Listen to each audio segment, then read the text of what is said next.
It's time to talk sports. It's Hacksaw's Headlines, a panorama of the world of sports, stories, comments, and opinions. Now, here's iconic sports talk show host Lee Hacksaw Hamilton and co-host John Riley. We do, you do, from the Dixie Line Lumber and Home Center studios in San Diego. Coming off a great sports weekend, we welcome you to our weekly podcast, Hacksaw's Headlines. Good afternoon, everyone. This is Lee Hacksaw Hamilton. On the road, we're broadcasting from the St. Lawrence Seaway and back in San Diego, hoping we can keep this thing going. The venerable guy with his opinions from left field, John Riley. This podcast is brought to you by Dixie Line Lumber and Home Centers, 9 locations to serve you in San Diego. You got projects. They've got materials. You want ideas? They can be your consultant and your best friend, Dixie Line Lumber. John Riley, we're headed towards a great sports weekend. This is going to be kind of fascinating because there's a lot of things going on in the world of sports, and we're going to try to keep this thing going, but we're located just off the St. Lawrence Seaway on the New York State Canadian border. And hell, if we can do the podcast with you being in Ireland and Germany and other places, hopefully we can do it from the St. Lawrence Seaway. We'll go as long as we can and hope we don't crash along the way. How you doing? I'm doing great, man. I can hear some ruffling there around the microphone on your computer, but hopefully we can get a clean connection for everybody that's following us today. John, we're going to go a lot of different directions. Just a couple of reminders. If you like sports, I write about sports every day of the week on my website, leehacksawhamilton.com. Want you to check it out on a daily basis. Want you to become part of my social media team, Hacksaw's Insiders Group on X. Just join my team by typing in my name, Lee Hacksaw Hamilton, hit the follow button, or just go to Hacksaw 1090, hit the follow button. Want you to share, subscribe, tell everybody what we do Mondays and Thursdays on this podcast. And when you subscribe, you will get notifications on the YouTube channel because we do put a lot of different videos up. And when we're done with hot topics on the table, because we do sports talk the way it should be done, when we're done, we're going to open it up and we're trying to incorporate you from the St. Lawrence Seaway with our fans forum. So, John, we're going a lot of different directions. Where do you want to start? We've got to start with the NBA draft, of course. Cooper Flagg was number 1 for the Dallas Mavericks. Well, let's talk NBA draft. We'll talk a little bit about the top players on the board. A bunch of them fell the way I thought they would. And then there were some surprises, and then there were some weird questions that were asked. Dallas, obviously, everything has changed with the Mavericks. In the aftermath of the Luka Doncic trade, the injury to Anthony Davis, the catastrophic injury to Kyrie Irving, and then all of a sudden, the Mavericks get the number 1 pick in the lottery, and they get Cooper Flagg, and there has been, boom, just tremendous outpouring of support for the Dallas Mavericks. So it looks as if they're about to embark on a new era. San Antonio, which has been building with good players, gets 2 more really good young players in the draft. They wind up getting Dylan Harper with the 2nd pick. He, of course, is a scoring guard. He comes from Rutgers. Later in the first round, they got a really good defensive forward by the name of Carter Bryant from the University of Arizona. They are just stockpiling assets like you wouldn't believe in San Antonio. 3rd pick in the draft, as I projected, VJ Edgecombe. I think he's got great upside. Oh,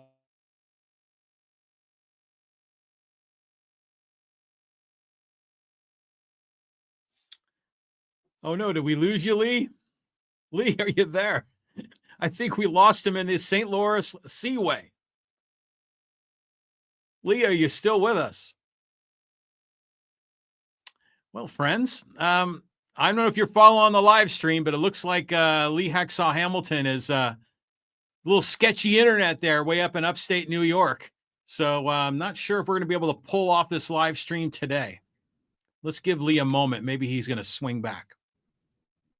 We are back. We were talking about the first round of the draft. We're moving into the pick. And now Carolina, Con Kneppel, 3-point shooter from Duke. We've got so many good young players there. He gave him a dimension that they have not had. The 5th pick was the first surprise pick, controversial pick. Why did you do the pick?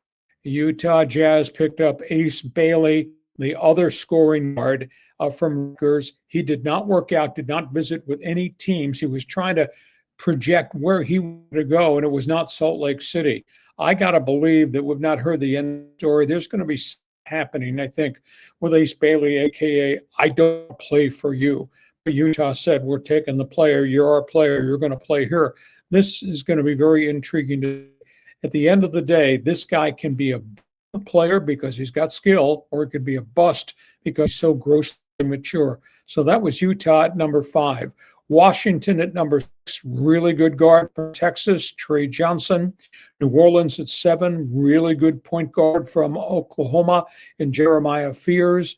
And then another strange pick. If we thought Utah was weird, then what Brooklyn did at 8 with their first pick was really off the radar. They took Igor Diamond. He's a Russian player who played half a season at BYU. He's really raw. Has hardly played at all. And why would you reach that high that early for a guy that was an unproven commodity? Toronto at 9 took a really good defensive guard. I think that Colin Boyles is going to play very good. He's out of South Carolina. And then the Phoenix Suns, by virtue of that trade they made Houston, they go out and they get Kaman Maluach, the big center from Duke, shot blocker, very good pick. Portland at number 11 took a really strange pick. Cedric Kyrie played a few games at Washington State, had been with 3 different roles, had injury. Chicago 12 took the German guard, who many people was going to be a really good player, Noah Sungay. Atlanta at 13, and again, the Hawks have been very active in the trade market. They get Queen. The only question about the big kid out of Maryland, he's 6'9" wide body. Can he hold up as a real post guy in the NBA? He went 13 to Atlanta. We talked about Carter going to San Antonio at 14. And then another strange pick, because this doesn't fit what they do. Oklahoma City at number 15 took Thomas Lumber, 7-foot center from Georgetown University. He's big. He's a plotter. He's not a guy that runs the floor. And what does OKC do? They win the championship running the floor. Later in the first round, I'll just throw some other marquee names at you I really liked. Washington Wizards got Walter Clayton. I think this guy is a player.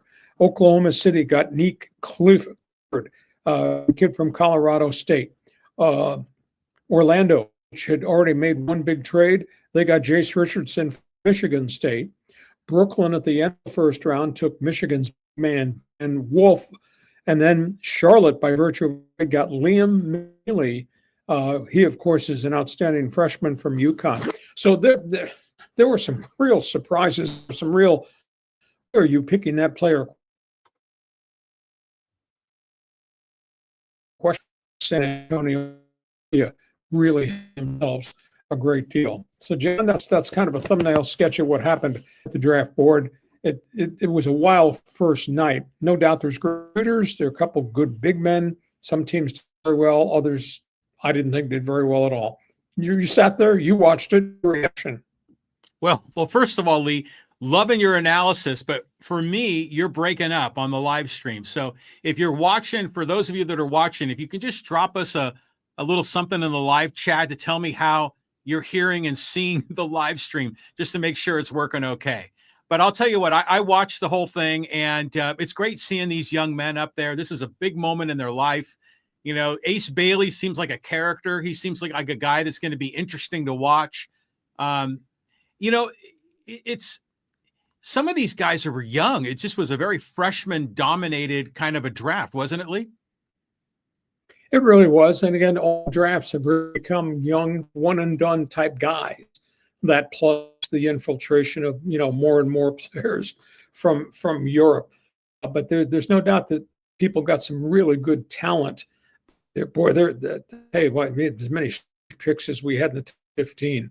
I just don't understand that. And this Ace Bailey thing, like I say, boom or bust. I don't think we've heard the end of the story about him not wanting to go to Salt Lake City. So we got that. Second topic, NBA, John. Yeah, we were talking a little bit about some of these trades, and the trades were just wild. They just seem to be happening all the time. It's hard to keep track of them all.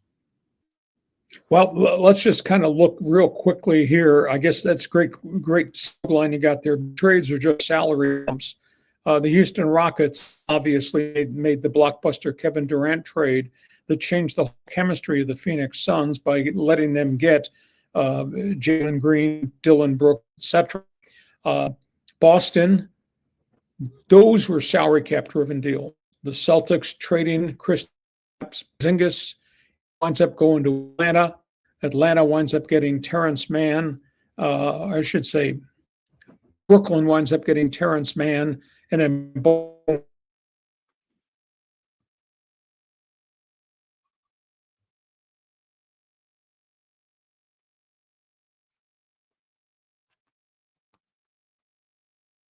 cap driven deal.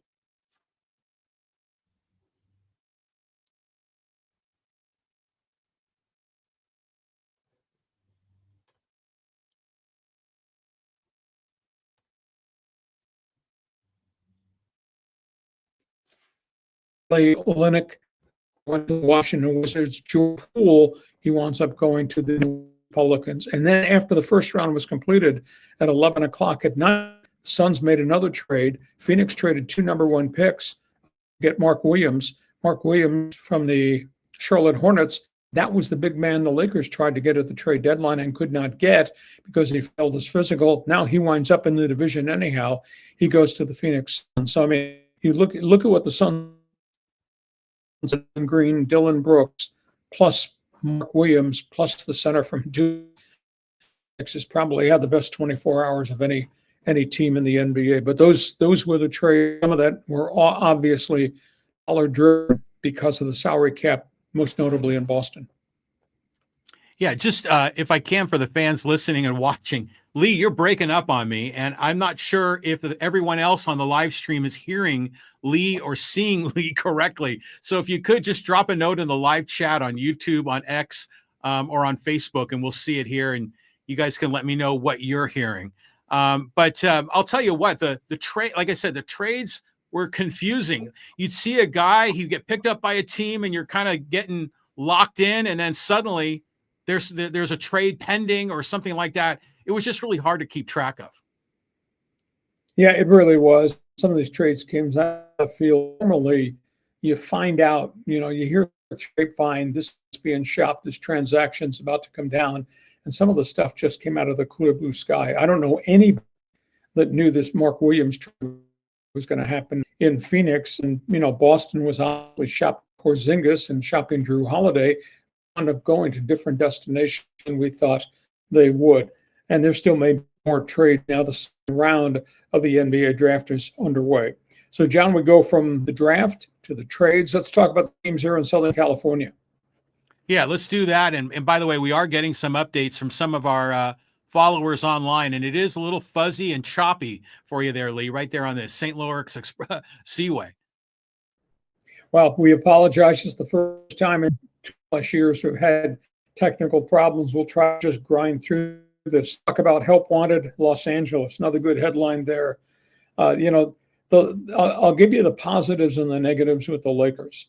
The report is that Luka Doncic is gone into this offseason for the last month like a man possessed. He's doing unbelievable cardiac work. He's doing a whole new nutritional off-season program. I've been told he's lost 15 to 17 pounds already.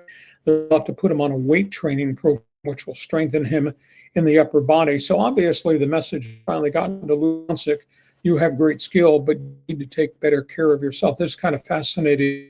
The next time we'll see Luka Doncic, he may look like a very transformed, very different guy. Lakers they're trying hard to make a deal to get a guy to protect the rim. And I like Walker Kessler. I don't know that he's a perfect fit because he's more of a big guy who can block shots and score, get some rebounds, but he doesn't run the floor at all. I think he slows your offense down. What they're talking there. Today, trade rumor surfaced that the Lakers have offered Rui Hachimura to the Miami Heat for Andrew Wiggins. I don't understand that. Hachimura's had flashes where you say, boy, is he a contributor? He plays really well. Wiggins is a scorer and a defender, but he's been more of an in-and-out guy over the course of his career there. Also, the Lakers were attempting to trade up into the second round. They're trying to go from 55 to maybe 45 for the Chicago Bulls pick. And the other Lakers story that just broke before the second round began, rejected a 4-year, $9 million deal. He's going to be out the final year of his contract, then be eligible as an unrestricted for a max 5-year contract. A lot more money. He's not turning the contract down because he wants out. He's turning the contract down. He's going to bet on himself to have another banner year and then get the 5-year max deal rather than a 4-year deal that would have paid only at about $20 million. So what's going on? The Lakers are making a lot of news, have yet to make a significant acquisition. In terms of what's happening across the hallway with the Clippers, I don't understand this. They do want a different type of backup center to Zubac.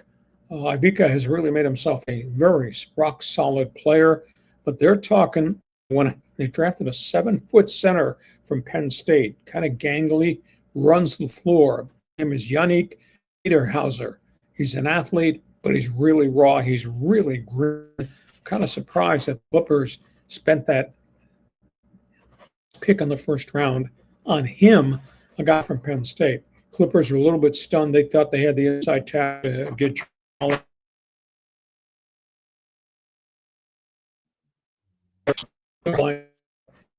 all things NBA. Okay. My apology. I couldn't hear everything you said, but I just want to check. The second round is going to start here real soon, right? I mean, are there guys out there in the second round that might be able to help the Lakers or the Clippers, this coming year? They must have their hearts set on trading up. That's it. And say there must be somebody that they've earmarked in the middle of the second round, which is why they're trying to trade up with the Chicago Bulls, maybe to get as high as the 45th pick. But I don't understand the other rumor that's out there that they just offered Rui Hachimura to Heat in a deal for Andrew Wiggins. I think Hachimura is more upside because he's a defender and he's physical.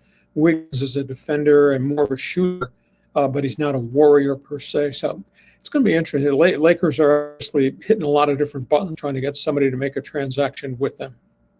Yeah, it seems like Andrew Wiggins was a guy that's always sort of bounced around. Wasn't he a number 1 overall pick? Yeah, I mean, he was a really good basketball player coming out of Kansas, but there have been some injuries, and sometimes guys go to teams and they just don't necessarily fit where they wind up getting drafted. I think he's on his 4th or 5th team now, and Pat Riley is trying to move him in. Riley, I've been told, is all been a Hachimura guy, but Hachimura, John, has never been able to really harness consistency, which is kind of a surprise there. So that's what's going on, all things NBA. We get a halftime, our podcast. We're on the road trying to get through it today. We apologize again because we just had some real technical snafus. This podcast is brought to you by Dixie Line Lumber and Home Centers, 9 locations to serve you in San Diego. John, Dixie Line is known for a lot of different things, but the more and more I'm around them, it's just not doors and windows, but what they're doing with kitchen counters, what they do with renovations in the home, in the kitchen, the room, the family room, etc. It's kind of dynamic, and people can get a firsthand look. I'm really enthralled with the Solana Beach display that they have put together. Just explain for all of our podcasts on live stream how Dixie Line helps them renovate their home. Well, I mean, take a look at this video here. I mean, Dixie Line, one of the things they do, besides helping out homeowners, contractors, and builders, they do a lot with custom home developers. And here's a video of a home being built, a custom home being built. They're putting in a stairway, and you get all, Dixie Line provides all of this lumber, all of the building materials. You can see the windows that are being installed in this custom home. So, whether you just need just a replacement window for your kitchen or your bedroom, something to seal up and be something that looks clean, or if you're building that dream home somewhere here in San Diego County, Dixie Line's got it all for you. Been in San Diego for 100 years. 9 locations serve you. Just find out more about it. Just go to dixieline.com. We are in the middle of our road trip podcast. We're on broadcasting from the St. Lawrence Seaway on the New York-Canadian border. John is trying to hold it together with masking tape and staples back at our studios in San Diego. Just a couple of other things. When we're done with topics on the table, we're going to try to incorporate you. Fans forum chat box will be open. John, explain to everybody who's on the live stream how that works. Okay, so yeah, if you want to get involved in Fans Forum, we can get you in today. I'll tell you what, we've seen some people that are already on board.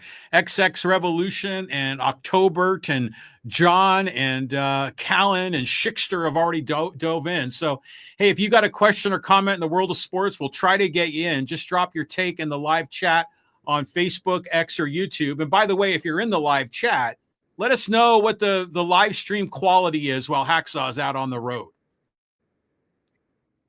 The content, topics on the table is an A. The connectivity is about a D right now. That's where we are. Okay, John, let's move on. Other topics on let's want to talk baseball. We're going to run around the roadmap here.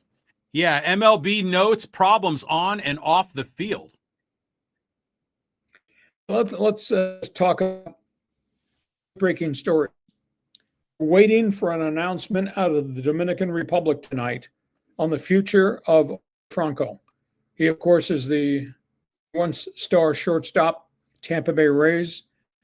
Judge had promised a decision by Thursday night on the sexual trafficking, sexual misconduct case in which Wander Franco had a relationship with a 14-year-old girl for 4 months, paid the girl's mother $103,000 to allow the daughter to have this intimate relationship with Franco before police found out about it.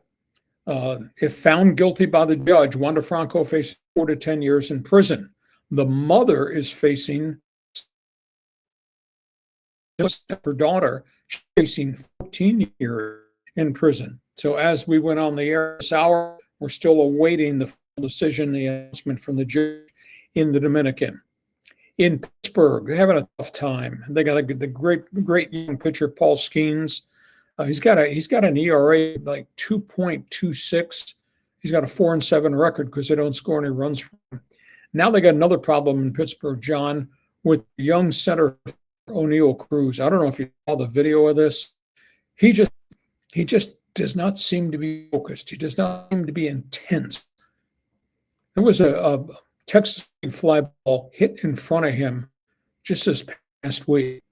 He tried a shoestring catch, failed to catch the ball. Ball ricocheted by him, went off the wall. He stood there and looked at it. Had his right fielder go chase it down. Terrible play. And then the next day, hit a ground ball into a double play. He thought there were 2 outs in the inning. He didn't run. Just kind of a couple steps up from the batter's box. Promptly, he got benched by the Pirates. They got a real attitude issue with a very sure O'Neal Cruz. So we'll see where that's how much longer this to go on and on. Talk about the Red Sox and steps. These guys, the Dodgers, and what they did in postseason. Boy, both are on real rough road right now. Walker Buehler, who started in 5-2 in Boston, is now 5-5. He's got a 6.9 ERA. He hasn't lost his velocity, but his mechanics are all screwed up. They're talking about yanking him out of the rotation and putting him into the bullpen. And they gave him a 1-year contract at $15 million. Flaherty, who pitched the Dodgers into the playoffs, beat the Padres, etc., he's being out of the Detroit rotation, and he's got a multi-year contract signed as a free agent. He's got a 4.83 ERA, and he's just not dominating, getting anybody out like he did last season. Isn't it weird how well those guys pitched in September and October when the Dodgers really needed them, and right now both of them are in trouble. Really bad story in Arizona. I don't know if you've seen the video of this. Shortstop Ketel Marte, game was stopped. He started to weep as he walked to the pitcher's mound. Torey Lowe came and embraced him. A White Sox fan in Chicago made some slur remark while Marte was walking out on the field about his mother who died tragically in an auto accident. The White Sox security got the guy, pressing charges of disorderly conduct against him. He's been barred from all major league ballparks, and the White Sox publicly apologized to Ketel Marte yesterday. Just a really ugly story. White Sox trying to get better. They're looking for pitching anywhere they can get. They just signed Noah Syndergaard. Remember him? outstanding starter with the New York Mets. He was one of 3 or 4 young guys, all arrived simultaneously, and that was supposed to be the core group for the New York Mets. And he's had arm problems, shoulder problems, lat problems, and has just bounced all over the majors. He's been out of baseball since the end of last season. White Sox have just signed Noah Syndergaard. Colorado Rockies. Guess about this. Bud Black is back with the Rockies.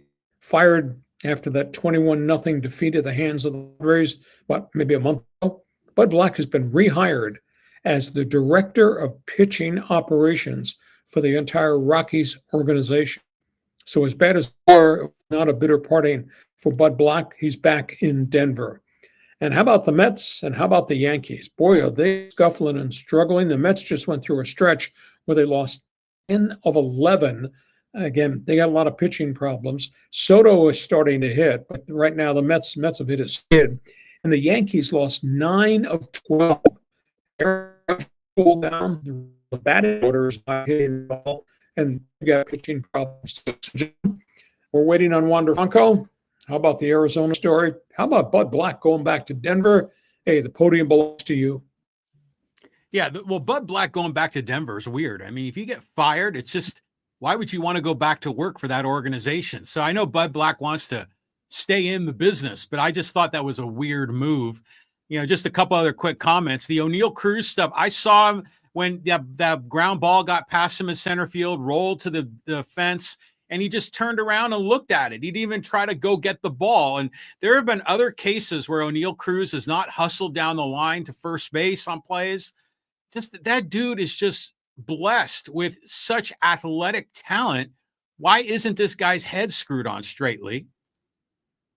Very immature. And, you know, he came up and was a flash in the pan, but he's not hitting. He's hitting 156 right now. He swings a lot of bad pitches. There's a nonchalance to his game, which just absolutely blows me away. I don't know what the Pirates are going to do, and they're taking heat every minute of every day from the fans and the media. And now one of your prospects, one of your stars of the future, is just acting so immaturely and so lazy. So just really weird story. Okay, we go from those baseball topics on the table. Let's talk about Padres, Dodgers, Dodgers, Padres, because road trips are coming and starting to see the standings get a little separation in them there, John.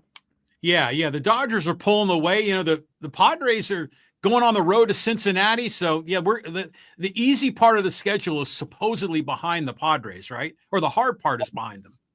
The Padres go to Cincinnati, then they go to Philadelphia. This will not be easy. Reds are playing much better baseball. And the Phillies, Bryce Harper's been hurt. The Phillies still have, 42, 43 wins on the season. That's still a team that hits the hell out of the ball. And the Padres have to play the beginning of the series in Cincinnati without Robert Suarez, who's obviously serving the aftermath of that being suspension for Ohtani. Good piece of news for the Padres. I think Yu Darvish is ready to be activated. He went to Lake Elsinore on an extended simulated game. He pitched the effect 3 innings. It was clocked at 94 miles an hour through 51 pitches, setback so far. So I don't know whether or not they'll bring him back and maybe use him like the Dodgers are using Ohtani, John. Let him start a game that becomes a bullpen and let him build that way. Give him 1 inning and see how he does. Give him a second inning the next time, the third inning, and see if they can grow that. They want able to control Ohtani so that he does not get stressed out, get into bad situations, and maybe that's the way to do it. But it's the most positive piece of news on Darvish we've seen in a while. And the Dodgers are, they're playing Ohtani. I think the Padres might take a page from the Dodger notebook with Yu Darvish. Roki, they are now talking, and he's gone for the rest of the season. He's got this impairment in his shoulder. They gave him an injection. He's not been able to throw. They had to rebuild all of his mechanics, etc. And one other Dodger note, Ippei Mizuhara, remember him? The personal aide of Shohei Ohtani, who stole $17 million, was convicted, tax evasion. He's just been transferred, has just begun a 57-month prison sentence. He asked for leniency. The judge said no. He asked that he be allowed to serve the prison term in the state of California. The judge said no. The judge just sentenced him to 4 years, 9 months in Allentown, Pennsylvania, which is a really tough prison for somebody to go to. And then the judge signed the documentation that when his prison sentence is over, Mizuhara is going to be deported from the country back to Japan, even though he's a U.S. citizen. That's an amazing story. So, John, that's what's going on with the Dodgers and the Padres. The Mizuhara story, that's wild. I mean, that just kind of goes to show you what's going on in America with immigrants. If Mizuhara is a citizen, why is he being deported? Or is he just a legal resident, Lee? What is it? I think a legal resident, maybe. Some type of visa? Yeah, maybe that's what they're going to do. They'll probably just let that visa expire. Nice to see you, Darvish, coming back. The Padres could use him. Michael King, I know, has been doing some long toss, and he was feeling encouraged, I had heard. But, those kids like Berger and Vasquez and Kolek have done a great job, even though Berger got hit by the line drive. You like to get Darvish back, but right now pitching, I don't know if starting pitching is really the problem for the Padres. They're just not hitting. So they got to get that straightened out. They've got problems at both ends of the spectrum. Too many of the starters can't get into the fifth inning, an issue. Wear and tear factor in the bullpen, that's a big issue. And obviously holes in the batting order. And, if Tatis and Machado don't do it, then hardly anybody else ever does it on a consistent basis. I still think there's going to be a transaction. I still think there's going to be a trade coming. But this is the first piece of realistic, decent news I think we've had on the Darvish situation. That's all things baseball. John, we go from that. We got an NFL story. It's going to blow you away. Yeah, this was wild about collusion amongst the owners. Let's just walk through this process. Remember 4 or 5 years ago when the Cleveland Browns gave Deshaun Watson a fully guaranteed contract, $230 million every minute, every second, every dollar. Nobody had ever done that in the NFL. And there was a huge uproar. Well, the NFL Management Council sets the guidelines for how you negotiate, what you pay. Management Council recommended to the NFL owners, do not give any future quarterback a guaranteed contract. Again, the owners try to control the cost. Well, what happened was Lamar Jackson's contract came up and the board, he didn't get it from Baltimore. Same thing with Kyler Murray. Same thing with a couple of other quarterbacks. So then a grievance was filed on behalf of 594 players whose contracts came up. None of them got the full guarantee. Grievance was filed. An arbitrator held hearings. Arbitrator late last week, the story finally leaked out. The arbitrator accused the National Football League Management Council of creating collusion. Now, it's one thing to say it, another thing to prove it. And then there's a paper trail. And this blew me away. As part of discovery in this grievance, they found out that Dean Spanos sent a text to Michael Bidwell, the owner of the Arizona Cardinals, congratulating Bidwell on getting a contract deal done with his star young quarterback Kyler Murray that did not include very many guarantees. And Spanos, in essence, said, we're going to take your framework, and that's what I'm going to do with Justin Herbert. You connect the dots on all this, John, and the word that comes out is collusion. And all the NFL needs to do is look at what happened decades ago in Major League Baseball with Detroit Tiger pitcher Jack Morris, when baseball colluded against giving him the kind of contract he wanted, thought he deserved, and they wound up having to pay $220 million in damages to a whole bunch of free agent players from that era because of collusion. And the NFL Management Council told these owners, don't give your guys guaranteed contracts, find a way not to do it. And then Spanos spills the beans in a text and it gets out there.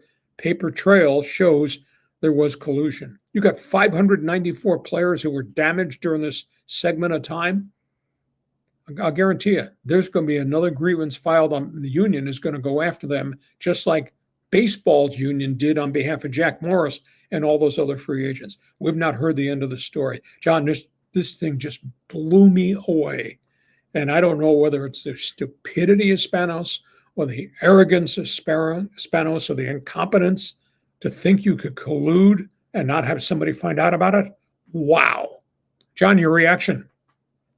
Well, two parts to this. Part A is it definitely looks like collusion. It definitely looks like something that someone's going to file a grievance. We may even get, politicians involved in this whole thing.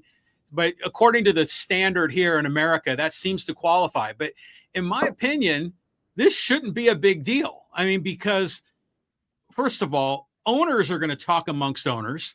And they're giving each other advice. Is that evil plotting collusion, behind closed doors? Well, it is, but I think they're all learning their lesson not to give out these Deshaun Watson contracts that are guaranteed when some of these quarterbacks like Watson barely played at all. So, I mean, it's technically collusion, but it doesn't bother me at all. I think this is something that even in the private sector, we see people do this all the time, where businesses will talk amongst themselves, or at a trade organization, they'll kind of get a sense for what kinds of jobs are in certain pay ranges. To me, this is a big nothing burger. And nothing burger could be worth $300 million. Look what that nothing burger became in Major League Baseball. And I guarantee you, there is going to be a grievance from the Players Association. Oh, I agree. We have not heard the end of this, and there's a paper trail. There is hard documentation. I'm just stunned by this story. Okay, that's a big story in the National Football League. You want to join us in Fans Forum, we'll try to get you up here. You got an opinion on that. Hey, this has been a big week in the NBA, and we got a big weekend coming in the NHL. John, next topic. Yeah, big weekend coming in the NHL. And by the way, the live stream quality has taken a boost up. It looks good, Lee. Okay. Content's been damn good. Let's talk about what's going on with the NHL. We got the draft on Friday. We've already had some significant trades, and the deals are not done. Let me just jump around here. Edmonton Oilers. I thought they'd get rid of this guy. What I don't understand is why Vancouver took this guy.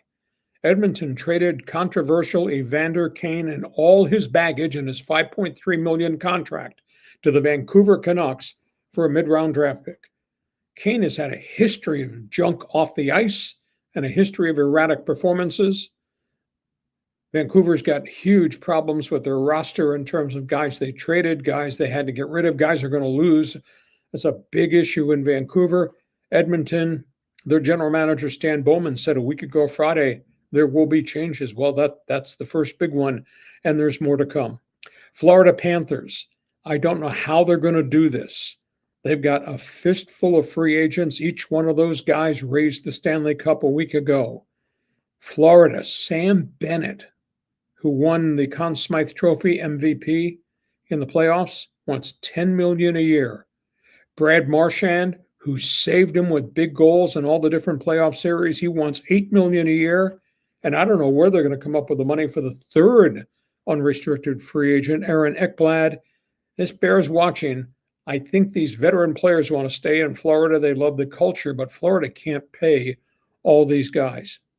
Toronto, free agent window opens July 1. Send Mitch Marner's mail somewhere else.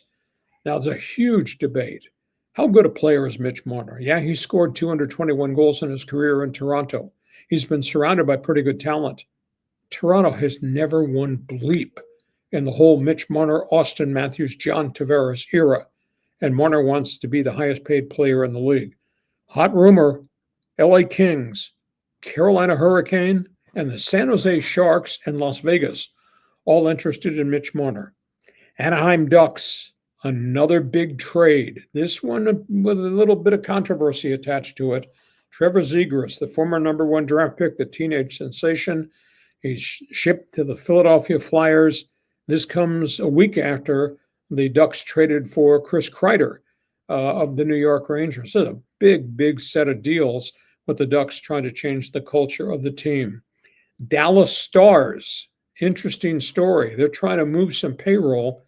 They're shopping Jason Robertson, former 40-goal scorer. Jason Robertson could be coming to the Ducks. There might be a third major deal involving Anaheim and the general manager, Pat Verbeek. And John, one last story that just broke within the hour. The NHL is about to announce a new 4-year collective bargaining agreement, and the NHL is announcing they're going to an 84-game schedule next season. 84 games. As much as I may love hockey, the reality is the season's way too long. The wear and tear on these players is too much, and they're going to 84 games. Now they're going to cut back in the preseason, but I just get the sense the NHL threw more money on the table, and the Players Association said, we'll take that money and make these guys play 84 games in a regular season. That's going to be announced tomorrow, an expanded schedule in the National Hockey League. John, fire a slap shot and don't kick the puck into your own net. You got an opinion? Go ahead. Well, first the question. Right now, isn't it an 80-game schedule? Yes. Okay, so we're talking about adding 4 games. I don't think that's going to be the end of the world, especially if they trim down some of those preseason games. But let's talk about the Oilers, because you said there's going to be changes in Edmonton. Okay, Evander Kane gets shipped out. They still got the problem with Stuart Skinner. I don't know if they have a strategy with the goalkeeper. I know they were talking about Gibson coming over from the Ducks. And do you think there's any chance that superstars Connor McDavid or Leon Draisaitl get dealt? Not at all. Actually, they're trying to create, I think, space in their budget. McDavid has got 1 more year to go on his contract and needs to stay there. But they got to fix some of the components, and they themselves have $3 million by getting Kane off the roster. In Vancouver, people shaking their head say, "Why him? We need help. Why him? He's got so much baggage." We'll talk about that in another hot segment. The history of the junk that got involved in, and he's not the player that he used to be when he first came to the Chicago Blackhawks.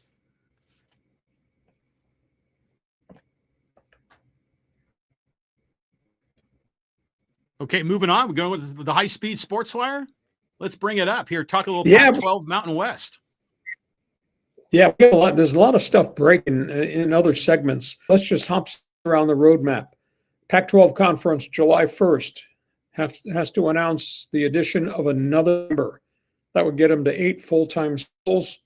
The member is going to be Texas State. Texas State just over the weekend announced they were withdrawing from the Sun Belt Conference. They'll pay a $5 million fee. Texas State comes on the 12th member of Pac-12. I don't think it moves the needle. I don't think it has a big impact in the state of Texas. That's the way it is. Mountain West Conference is involved in this litigation, this mediation of the Pac-12. You know, the rules were with San Diego State, Boise State, all those guys wanted to leave. You had to pay $18 million as an exit fee. But then as part of the scheduling thing, the Mountain West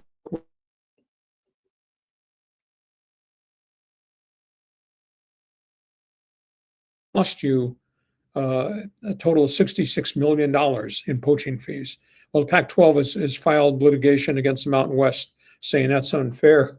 That thing is in mediation right now. It's been going on and on and on, and have not been able to solve it.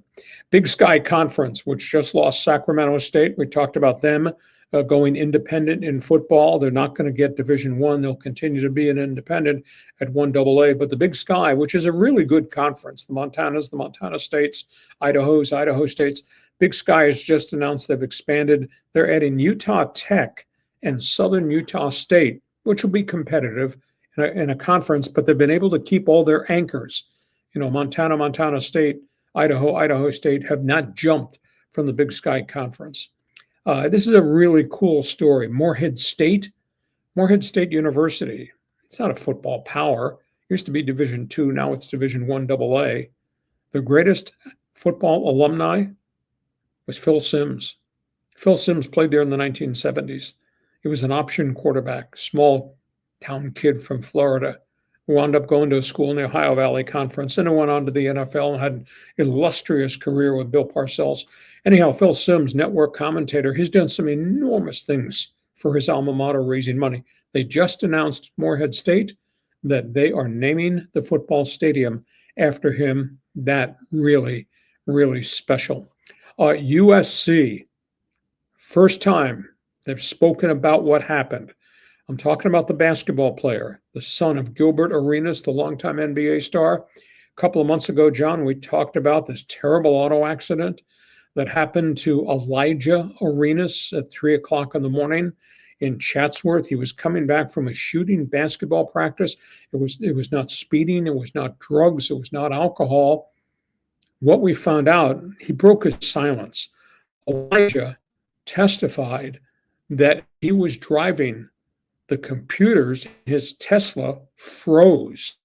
He lost the ability to steer the vehicle, and he lost the ability to slow the vehicle down.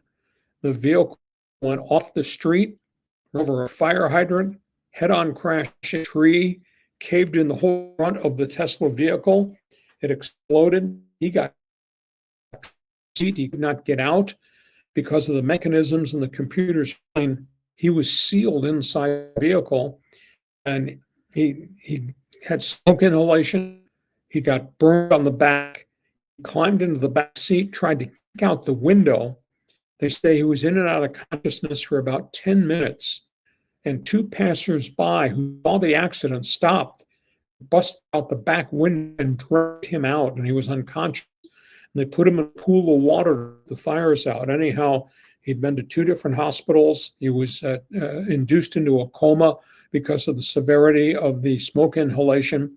He has recovered. He is back on campus going to summer school classes, not cleared for basketball yet, but it's an absolutely amazing detail of what happened to the young man. And he got trapped.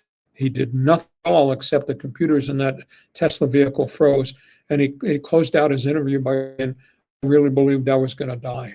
Absolutely amazing story. The last story on the Spire. How about them SDFC soccer? They go to Vancouver. They beat the first place Vancouver Whitecaps last night. The rookie Milan scores 4 goals in the first game in Poway. Think about that. This team is 11-3-5.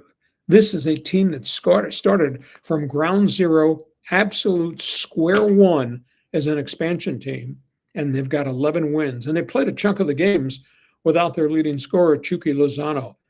What a phenomenal job of roster building and coaching by Mickey Veras and a bunch of guys that are dedicated to the task. So, John, a lot of different stories there, from Pac-12 to the Mountains to Phil Simms to this storied USC.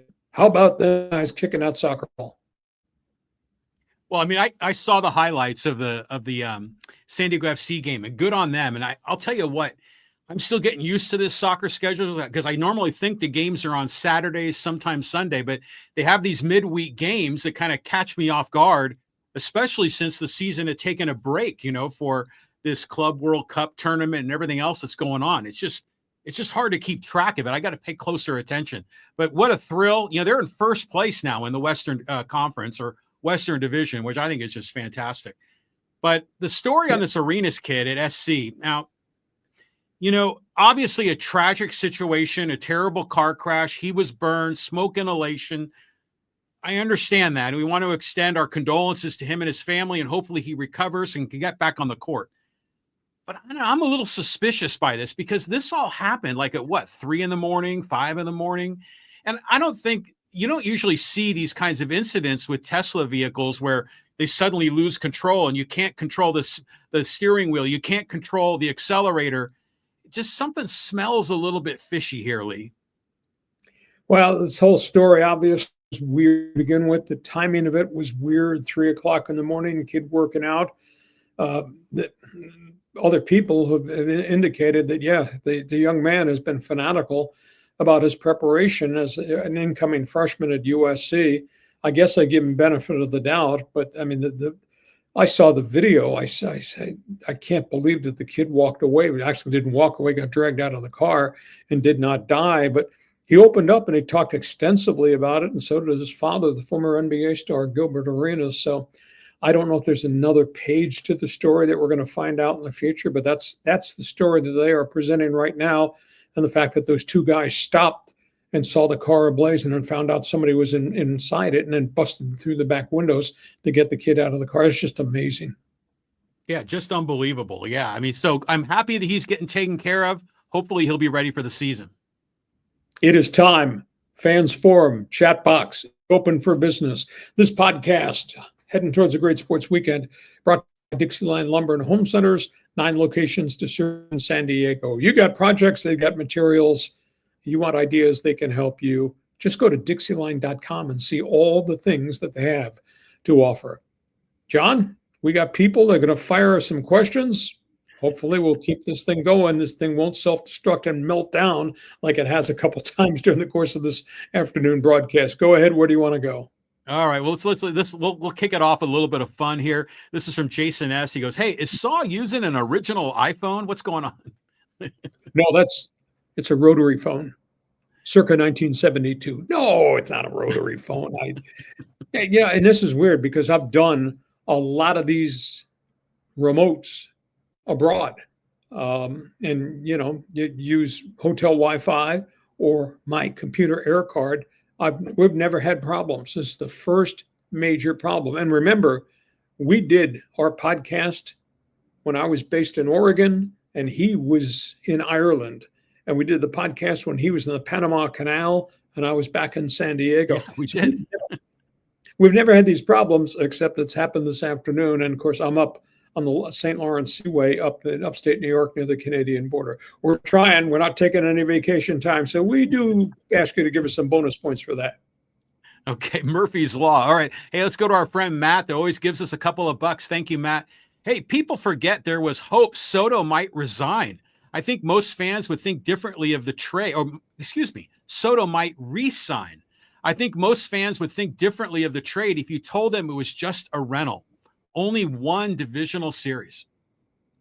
Well, understand this, that when they made that transaction, AJ at that press conference said, we are renting for 3 pennant races. Those are the exact words. There was no ability nor intent because, John, who was he represented by? Scott Boras. There you go. So the Padres knew what they were entering in, but they thought they were close and he would put them over the top. He had a lousy first season. Second season, he played well, but then they were facing the reality.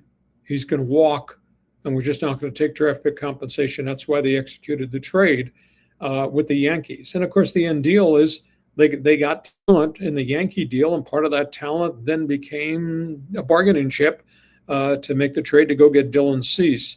I guess I'd call it win-win. But they knew all along this was a 3-year rental. It actually only wound up being 2 seasons. So I'm not embittered by it.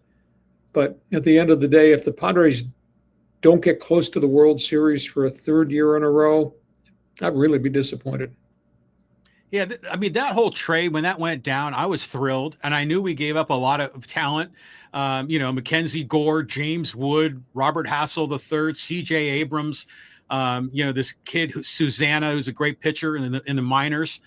But, you got to go for it sometimes, and you got to put your chips into the table. So I don't really fault AJ for that. But, there was that talk, maybe he'll sign with us long term. It seemed pretty clear very early on that he had no intention of signing long term. And even there was talk, I guess, that Seidler was still wooing him to get a deal done before, he became terminally ill. At the end of the day, that agent always takes his players on the open market. Period, exclamation point, end of discussion. Okay, let's move on. Next one. Okay, let's go here to the next one, and we'll go to John. And he says, hey, good series between the Nationals and Padres. Game 1 showed what could have been. After Berger got injured, the Padres really seemed to have buckled down and played some disciplined baseball. Yeah, they did. And I think at the end of the day, veteran pitching staff, young batting order, they made those kids chase. James Wood just kind of disappeared after that first game because they pitched differently, and he's just going through a learning curve. And Abrams, who had that good first game, he didn't get very many hits after that point in time. Washington's just not there. They've got really good young cornerstone players. Some of the guys aren't hitting, but they've got a lot of good young players. They desperately need more pitching, and that's an ownership situation. I wish the franchise would be sold, because I think the one thing that's come out of everything we've experienced here in San Diego, it's a message that everybody from Pittsburgh to Tampa to Miami, they should pay attention to, John. If you build it, people will come. Look at what the experience of Padre Baseball Petco Park has become. You can do that same thing in Washington, and they've got some cornerstone players there. So maybe new ownership's going to allow them to open up the checkbook so they go get some veteran free agents to plant next to all those young kids that came in that Padre trade. It sound like a game plan to you? Yeah, I think so. I mean, you'd love to see them bust out, spend some more money, but I just believe if the Padres can play to their potential, they'll be fine. If Cronenworth can hit like 270, and have, some productive RBIs, have an OPS like in the high 700s, I think that's fine. But, all these guys except Manny seem to be playing well below what their potential is, well below what their career averages are. I mean, that to me seems like where the focus needs to be. The other factor is this has just not happened in the last 6 weeks. It's been going on for 2 to 3 years. So Yes, I don't know that Jake will ever be the Jake we saw when he first came up. And I'm sorry to say this because I happen to like the guy's work ethic, but Xander Bogaerts' contract sure looks like Albert Pujols' contract with the Angels, does it not? Yeah. There's issues here that just by sending him out there every day does not mean it's going to change it. Well, he's playing a little better right now, so hopefully he can keep it going. Hey, let's go here to Casey. We'll talk a little hockey. He goes, hey, good afternoon, guys. Hacksaw, do you think Connor McDavid gets traded this offseason as he goes into the last year, I assume, of his contract? No. 1,000 times no. You're not going to do that. What they have to do, though, is they have to move some money around, and that's a byproduct that they found somebody, Vancouver, sucker, to take Evander Kane. So that's $5 million off the cap right now. If they move Stuart Skinner and they go a different direction with a different goaltender, maybe they'll create some more space there. Scotty Bowman's son, Stan Bowman, the general manager, said there will be changes. Said that last Friday, and already, boom, there's one trade there. But no, they're going to keep those cornerstone guys, and they're just going to try to get different type people to surround those cornerstone guys. I think Edmonton fan would just come unglued if the McDavid got traded. Could you imagine? I mean, they're just so disappointed right now. Have to check the area code. Is Casey King messaging us from the 406? Is that Calgary? Is that Calgary Flames fan infuriating Edmonton Oilers fan in the province of Alberta? You've got to get as good with IP addresses as you are with area codes, to transition into the 21st century. Hey, here's another quick note from John. Breaking news, Franco guilty. Well, we were expecting it, and now it's just come down while we've been on the air. We talked extensively about it. I don't know if there's an appeal process in the Dominican Republic, but he was looking at 4 to 14 years. This is a really seedy, sleazy story about somebody who's made a really bad decision. His career is over. I mean, think about that. He had just signed a $182 million contract with Tampa Bay after 2 phenomenal seasons with the Rays, and he gets involved in this off the field. Just an awful story. Okay, John, next topic. Next one, let's go back to Matt, who gave us some more money. Thank you, Matt. He says, hey, maybe it's easy for me as a Dodger fan to say, but it does seem like Tatis has a maturity problem. Merrill seems like he'll be a steady hand. Well, in terms of Tatis, we don't know because they won't tell us if he's dinged up. He really got plunked on the forearm, and then he wound up hitting 188 for an extended period of time. Now,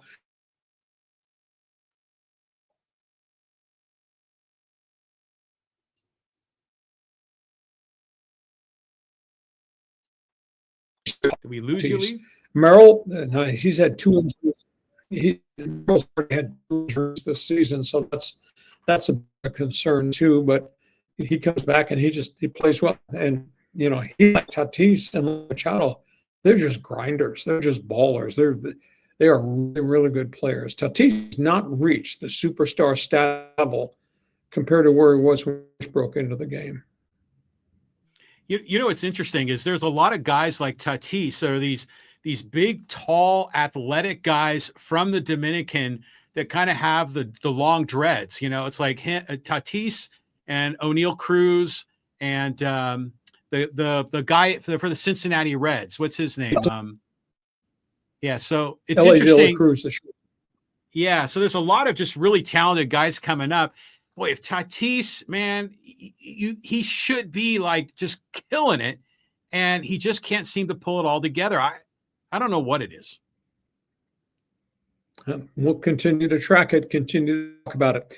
John, let's do some social media real quick here because we're having in and out problems again. Yeah, let's just do a few of them and then kind of wrap this one up a little bit short. And let's talk here about the villains between the Padres and the Dodgers. This is from Joe. And Joe says, was there a villain in all of this? Actually, there were a few. Number one, the Dodgers minor league pitching. Why has this championship team used 34 pitchers this season, which isn't yet to the halfway mark? Number two, Mike Shildt. Earlier in the game, Pages was hit by a pitch. He stared at the pitcher, and Shildt was immediately out of the dugout yelling at Pages. Shildt clearly wanted a confrontation. And villain number three is Manny Machado. His post-game sanctimonious, thuggish threat, "They better pray Tatis isn't hurt," was typical Manny. Well, I guess I could sign that memo. I kind of tend to agree with all those things. The managers really fueled the incident. I mean, I like Shildt, but at times he's a hothead. I like Roberts. Roberts, though, acts like a red ass. And there's no way Dave Roberts should put hands on Mike Shilt's body. I thought Dave should have gotten at least a 2-game suspension. Shildt deserved the 1 game because he's the one that made the run and the move go towards the Dodger dugout. It's really intriguing, though. We know Tatis got hammered with that pitch inside. He didn't respond. Everybody else did. Ohtani got plunked, and that was really scary because he got a 100-mile-an-hour pitch in the upper part of the back just below the neck. He had gone 5 inches higher, something really bad would have happened. And he never responded, except he gathered himself, walked down the line, and then he joked with Arise, and he talked to the Padre dugout, and he kind of diffused the whole situation. So hopefully cooler heads will prevail, and we won't have these problems August 15th when they meet again. Okay. Yeah, I don't know. To me, a lot of it was just weird circumstances and the way that game went down. I mean, I didn't sense that the Dodger pitchers were throwing at the Padres. I mean, to try to plunk them. I mean, I think they just were throwing high and tight to Tatis because that's what all the pitchers are doing. But it did get out of hand. And boy, this series is going to be great when they resume in August. Let's keep moving on here. Yeah, we got a few social media questions and comments, all Dodger Padre related. Man, there's a lot of opinions in the parking lot about this. Okay, you want to stay with Dodger Padre? Okay, let's go here. And this is with Ryan. And Ryan says, the Dodgers throwing at the Padres was unintentional. The Padres hitting the Dodgers was very intentional. Proof is the Padres pitchers got suspended and not any of the Dodger pitchers did. I agree. And even when Pages got hit early in that series, I didn't think they were throwing at him. That was just pitchers not controlling balls or trying to jam pitches. I do think Suarez intentionally plunked him and then walked off the mound. There was never any barking over the ejection or anything. And usually if guys think that they've been treated badly by the umpire, they will have a conversation with him. Suarez just walked to the dugout. So I tend to think it was intentional. Major League Baseball thought it was intentional too. That's why he wound up with a 2-game suspension. But hopefully nobody's going to get hurt, because that's the one thing is you don't want somebody to take a pitch in the face. You don't want somebody to get hit in the back of the neck. And those two things could have happened in that 4-game series. Eight hit batsmen in 4 games, but I think 7 of them were accidental. I think there was 1 intentional. Yeah. I mean, it's you can see the body language of the pitchers. And so it was Vasquez that hit Ohtani, and that definitely seemed to be on purpose. But I think when Pages got hit for the first time, wasn't it Stephen Kolek that hit him? And I think immediately Stephen was like, hitting his chest, like, my bad, I'm sorry. But Pages didn't want to hear it at all. Yeah, concur. Some of these guys are real firebrands too, and they're going to respond. That's the DNA of some of these guys. Okay, next one, John. Okay, let's do a little bit of hockey here. And this is from WBJ, and he says, Mitch Marner is the most overrated player in the NHL ever. He is an epic failure during the playoffs. Anyone who pays him over $10 million is clueless. Even $10 million makes him overpaid. Well, everybody's getting pay raises because the collective bargaining agreement and the gross revenues in hockey have just really rocketed. And that's great for the players. And the sport right now is just at a peak zenith of interest. The TV ratings have just gone through the roof. So star players deserve it. I guess the question I pose, is he a difference maker on a team? There's no doubt he can score goals. I mean, he's 221 goals in his course of his career in Toronto. But at the end of the day, bottom line, Toronto has never won bleep. And that's just not with Marner. That's with Marner and Austin Matthews and John Tavares and Nylander. It's just absolutely stunning where they are. I mean, they haven't won a Stanley Cup since 1967. So that to me is a big issue. But there may be somebody out there, because I got cap space. There's a lot of people have cap space, think Marner might be the difference maker that puts us over the top. The window opens July 1. They can sign free agents. The big issue is he's saying that he's going to make visits. He's not going to sign July 1. Historically, in recent years, guys sign contracts the first minute that window opens. He says he wants to go meet with some of the teams that he would think might be finalists for his services. So it's going to be a fascinating story the first week of July. Now, Lee, if you were to look at all the offensive players in the NHL, does Mitch Marner rank in the top 5 or the top 10? I mean, where do you have him? Well, he's not McDavid. He's never scored 60 goals like his teammate Austin Matthews has. He's not the complete feisty guy who makes every type of conceivable play like Draisaitl.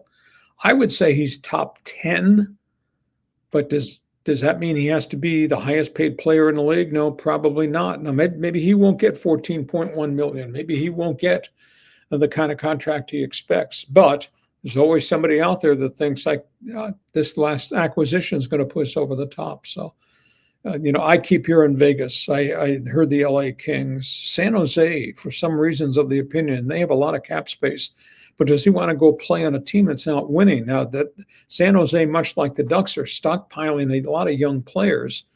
But, I don't know if San Jose and the Ducks would view themselves as being Western Conference final.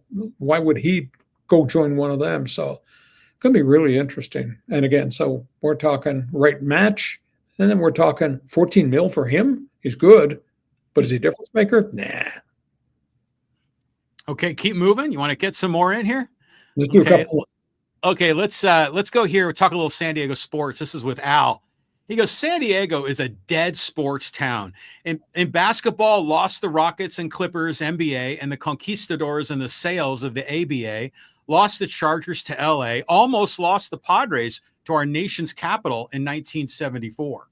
Yeah, but the only difference is this is a hell of a baseball town. And this is becoming a very vibrant soccer community. So what we have, when we don't have the full breadth of all the franchises, John, we got 2 pretty good franchises that put good products on the field and therefore are getting good response. I'll be honest with you, there's a hole in my heart. We lost that NFL team because that greedy owner pulled it out of here. I don't think San Diego, from a psyche standpoint, has ever recovered from the loss of the Chargers. We obviously have got a great college basketball program, but the football program has lagged so far behind, and it just seems that they're running uphill. Are we a complete major league market? No, we're not. But we got some pretty good franchises here. I think San Diego gets a bad rap for all this because, granted, it is a small market, or a medium-sized market because of the geography and the way we're set up. But we've had a lot of crap owners here. I mean, because, even when the Chargers are playing, the people would still show up. But it was the whole stadium thing, the way Dean Spanos conducted his business. He wanted to go to LA the whole time. So did Sterling with the Clippers. He wanted to get out of here. We've had so many terrible owners. And even if you go back, to 1974, that was before Ray Kroc, I think. And then, so there's just been so many bad owners. So I think it reflects poorly on San Diego unfairly. Concur. You win, you get support.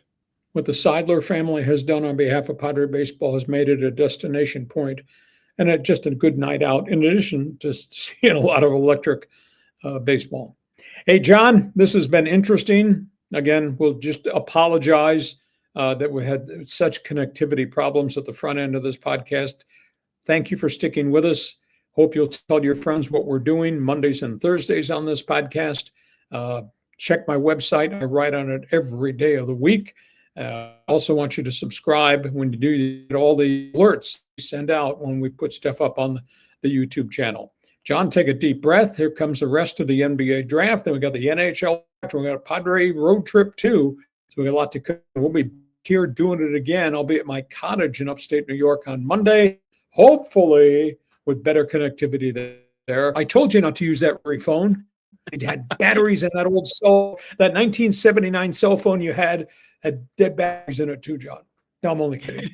It's a good thing we don't have one of those old school modems where you take the handheld phone and put it on the little suction cups to get it to deliver the message. But I'll tell you what, Lee, it's great that we can do this while you're on the road. Next time you'll be up in the Adirondacks, so there'll be some nice scenery behind you. John, have yourself a great sports weekend. We'll catch up on Monday. Right on, Lee. Well, take care. Good travels. And thanks for being with us, and thanks for your support through thick and thin on Hacksaw's Headlines. Join us again for Hacksaw's Headlines on YouTube, Facebook, and Twitter. And find the audio version on your favorite podcast apps. For more content, go to LeeHacksawHamilton.com.